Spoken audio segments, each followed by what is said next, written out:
الشيطان الرجيم. بسم الله الرحمن الرحيم. آمن الرسول بما أنزل إليه من ربه والمؤمنون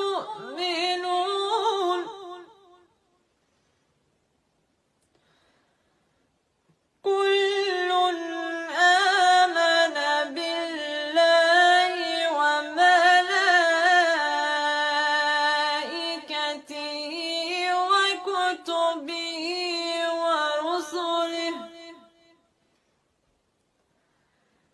لا نفرق بين أحد من رسله.